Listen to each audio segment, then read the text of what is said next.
My family has been coming to East Rosebud Lake in Montana since the 1920s.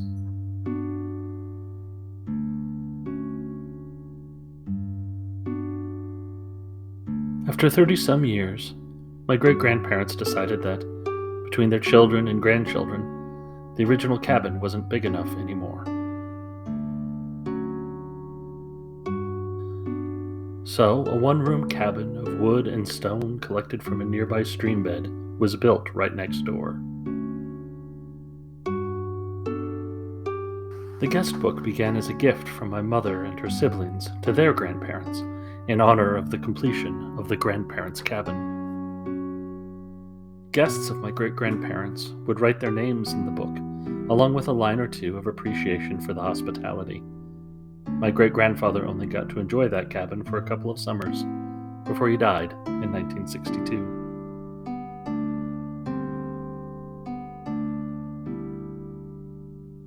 The guest book entries petered out after that.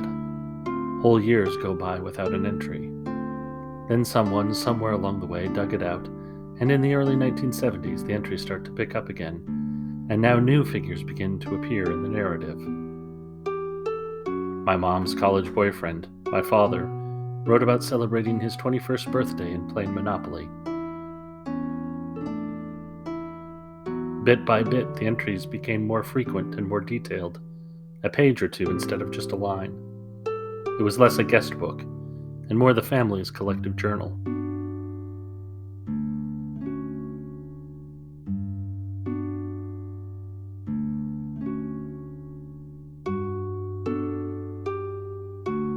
Whenever I go back there, I read the stories in the guest book. Their drawings and photos, and stories that would have dissipated into memory, but are now part of the family legend.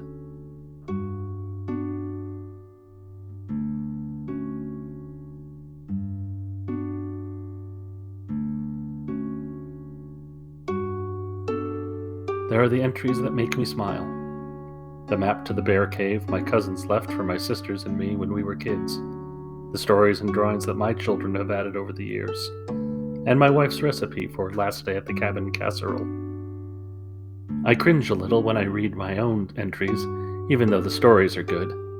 Like when my dad and I went on our first overnight backpacking trip, or my rock climbing accident, or when I brought my fiancé and my best friend to the cabin for the first time.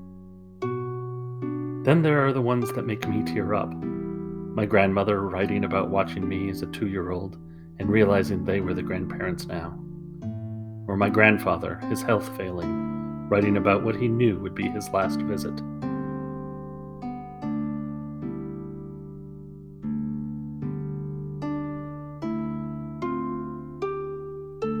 By writing these stories down, they become a part of all of our stories, and our connection to the place grows stronger each year.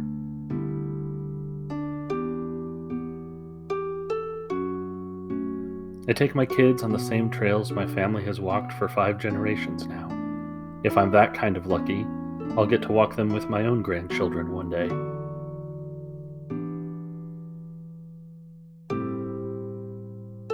We'll keep adding our stories, both for ourselves and for those who will come after us, so they too can see where they fit in the stream of time.